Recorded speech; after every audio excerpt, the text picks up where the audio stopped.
మన శరీరంలో 7 చక్రాలుంటాయి. 1 మూలాధార చక్రం, 2 స్వాదిష్టాన చక్రం, 3 మణిపూర చక్రం, 4 విశుద్ధ చక్రం, 5 అనాహత చక్రం, 6 ఆజ్ఞా చక్రం, 7 సహస్రార చక్రం. మూలాధార పద్మంలో సాకిని దేవత భూతత్వంతో ఉంటుంది. ఈ పద్మానికి 4 దళాలుంటాయి. ఈ దేవత వాహనం ఐరావతం. ఇది గుదస్థానంలో ఉంటుంది. ఇక్కడ నిక్షిప్తమై ఉన్న కుండలిని శక్తి సాధకుడు మేలుకొలిపితే అనిమా సిద్ధి లభిస్తుంది. 2 స్వాదిష్టాన చక్రం 6 దళాల పద్మం. ఇది లింగస్థానం నందు ఉంటుంది. ఇచట కాకినీదేవి అధిష్ఠించి ఉంటుంది. పసుపు ఎరుపు కలిసిన దేహఛాయతో అతి సౌందర్యంతో ముసలి వాహనమై మేధస్సు అనే ధాతువును ఆశ్రయించి ఉంటుంది. ఇది జలతత్వంతో ఉంటుంది. ఇక్కడ లగిమా సిద్ధి లభిస్తుంది. 3 మణిపూర చక్రం దళదళములతో దశాక్షరములతో వెలసి ఉంటుంది.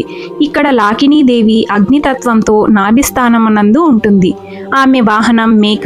ఇచ్చటికి చేరితే మహిమా సిద్ధి లభిస్తుంది.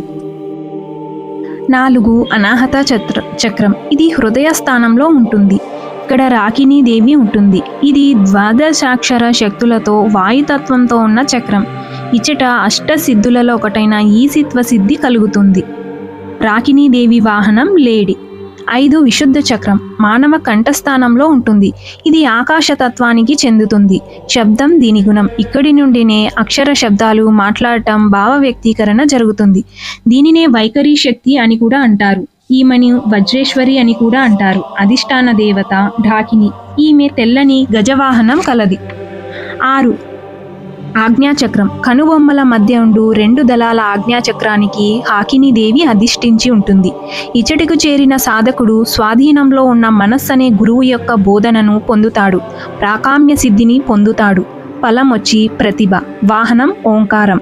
మజ్జ అనే శరీర ధాతువును అధిష్ఠించి ఉంటుంది.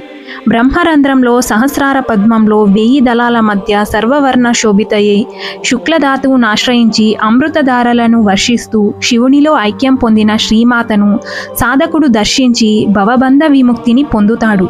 అక్కడ ఈ యోగిని దేవతలందరినీ దర్శించిన వాడై ఆ సాధకుడు సర్వ పాప పుణ్యాలకు అతీతుడై జీవన్ముక్తుడై సంసార చక్రం నుండి విడిపోతాడు.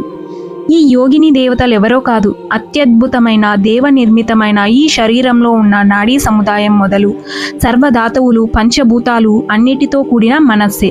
దానిని అదుపులో ఉంచుకొని శ్రీమాతను ఆరాధిస్తే చాలు. దేవతలందరూ తమ ఆశీస్సులను అందిస్తారు.